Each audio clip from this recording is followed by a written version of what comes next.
En 1978, dans son autobiographie, Louis Malle écrit à propos du Souffle au cœur « Il a des allures de premier film, avec son côté autobiographique, nourri des personnages, des situations, des dialogues de mon adolescence. »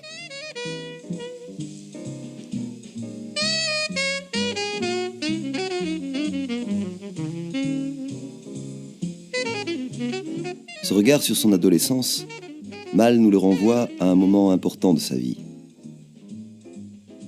Il sort d'un tournage long et initiatique en Inde, puis d'une année d'isolement dans une salle de montage à Paris. L'aboutissement de ce travail sera son documentaire fleuve, l'Inde fantôme. L'Inde, justement, qui avait bousculé ses certitudes et profondément modifié son regard sur le monde occidental. Malle écrit encore « Que je fasse le Souffle au cœur après les documentaires indiens, ça a surpris beaucoup de monde une fois encore. Pourtant, la démarche était naturelle.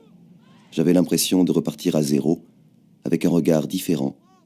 Et c'était bien, juste, d'aller visiter le passé. » Le Souffle au cœur est écrit d'un jet et tourné très rapidement. Pour Malle, impatient de nature, travailler dans l'urgence est un stimulant à la création. Pourtant, le chemin est semé d'embûches.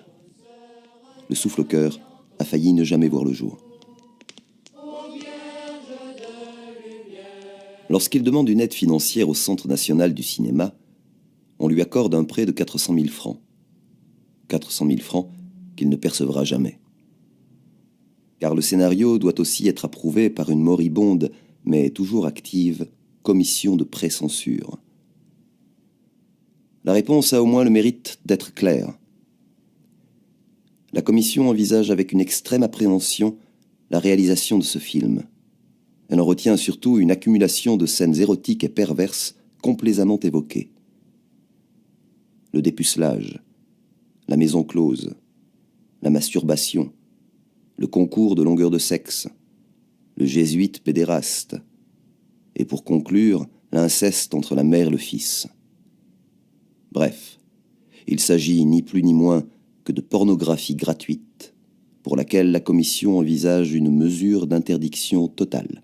Ça suffit comme ça, hein? Mais monsieur, il s'agit de la France. Louis Malle ne baisse pas les bras. Tant pis pour l'aide, et au diable la censure. Il prévoit, dans le pire des cas, la publication du scénario chez Gallimard, puis part à la recherche de financement. C'est grâce à Marianne Film, une société française qui produit pour le compte de la Paramount, que le film voit le jour.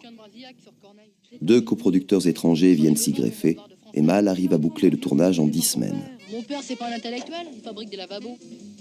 Une fois le Souffle au cœur terminé, c'est maintenant à Jacques Duhamel, ministre des Affaires culturelles, de porter un coup à la sortie en salle. Il sera interdit aux moins de 18 ans.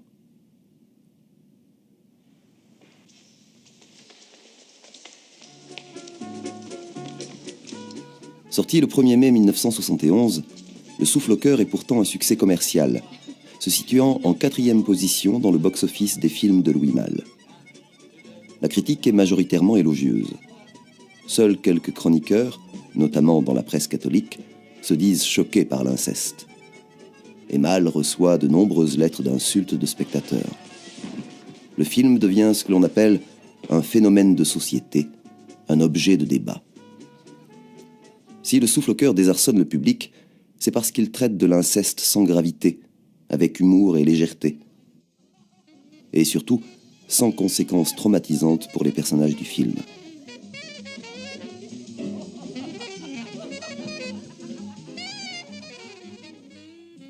Après Le Souffle au cœur, Louis Malle retourne au documentaire, en filmant méticuleusement les gestes des ouvriers d'une usine Citroën. Le film s'appellera « Humain trop humain ».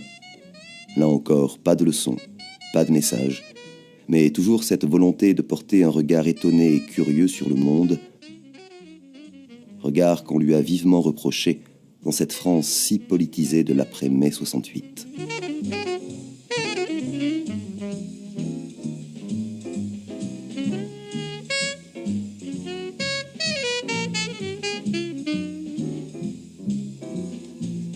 Tu danses pas?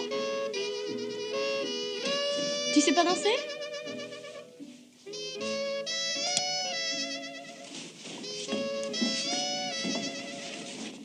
Allez, viens. Mais t'es complètement bourré.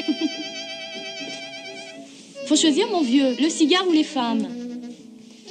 Le cigare. De mon adolescence.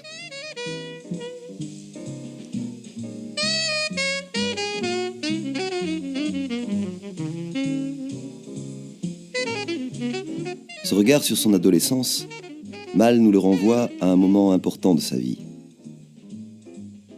Il sort d'un tournage long et initiatique en Inde, puis d'une année d'isolement dans une salle de montage à Paris. L'aboutissement de ce travail sera son documentaire fleuve, l'Inde fantôme. L'Inde, justement, qui avait bousculé ses certitudes et profondément modifié son regard sur le monde occidental. Mal écrit encore « Que je fasse le souffle au cœur après les documentaires indiens, ça a surpris beaucoup de monde une fois encore. Pourtant, la démarche était naturelle. J'avais l'impression de repartir à zéro, avec un regard différent. Et c'était bien, juste, d'aller visiter le passé. » Le souffle-cœur est écrit d'un jet et tourné très rapidement. Pour Mal, impatient de nature, travailler dans l'urgence est un stimulant à la création. Pourtant, le chemin est semé d'embûches. Le souffle-cœur a failli ne jamais voir le jour.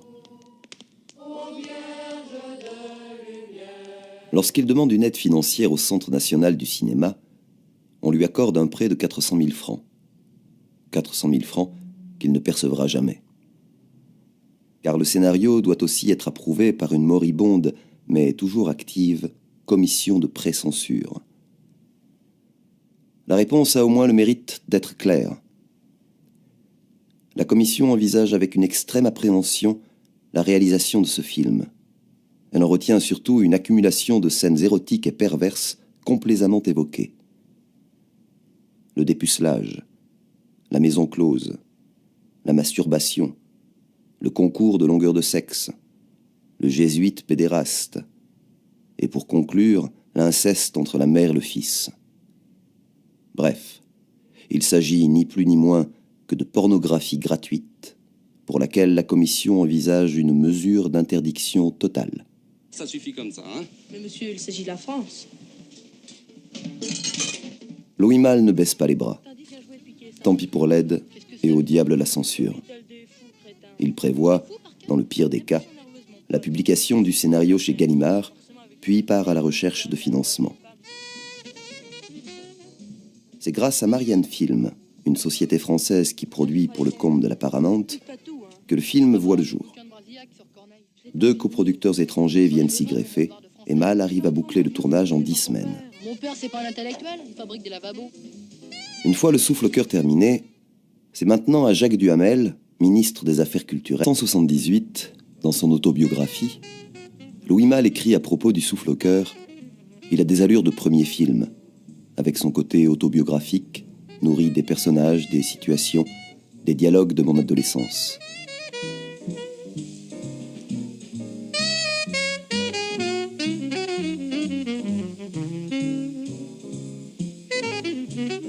Ce regard sur son adolescence, Malle nous le renvoie à un moment important de sa vie. Il sort d'un tournage long et initiatique en Inde, puis d'une année d'isolement dans une salle de montage à Paris.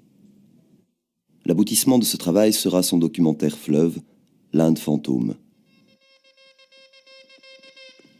L'Inde, justement, qui avait bousculé ses certitudes et profondément modifié son regard sur le monde occidental. Malle écrit encore « Que je fasse le souffle au cœur après les documentaires indiens, ça a surpris beaucoup de monde une fois encore. Pourtant, la démarche était naturelle. J'avais l'impression de repartir à zéro, avec un regard différent. Et c'était bien, juste, d'aller visiter le passé. » Le souffle-cœur est écrit d'un jet et tourné très rapidement. Pour Malle, impatient de nature, travailler dans l'urgence est un stimulant à la création. Pourtant, le chemin est semé d'embûches. Le souffle-cœur a failli ne jamais voir le jour. Lorsqu'il demande une aide financière au Centre national du cinéma, lui accorde un prêt de 400 000 francs. 400 000 francs qu'il ne percevra jamais. Car le scénario doit aussi être approuvé par une moribonde, mais toujours active, commission de pré-censure. La réponse a au moins le mérite d'être claire. La commission envisage avec une extrême appréhension la réalisation de ce film. Elle en retient surtout une accumulation de scènes érotiques et perverses complaisamment évoquées. Le dépucelage, la maison close, la masturbation, le concours de longueur de sexe, le jésuite pédéraste, et pour conclure, l'inceste entre la mère et le fils. Bref, il s'agit ni plus ni moins que de pornographie gratuite, pour laquelle la commission envisage une mesure d'interdiction totale. Ça suffit comme ça, hein? Mais monsieur, il s'agit de la France. Louis Malle ne baisse pas les bras. Tant pis pour l'aide, et au diable la censure. Il prévoit, dans le pire des cas, la publication du scénario chez Gallimard, puis part à la recherche de financement. C'est grâce à Marianne Film, une société française qui produit pour le compte de la Paramount, que le film voit le jour.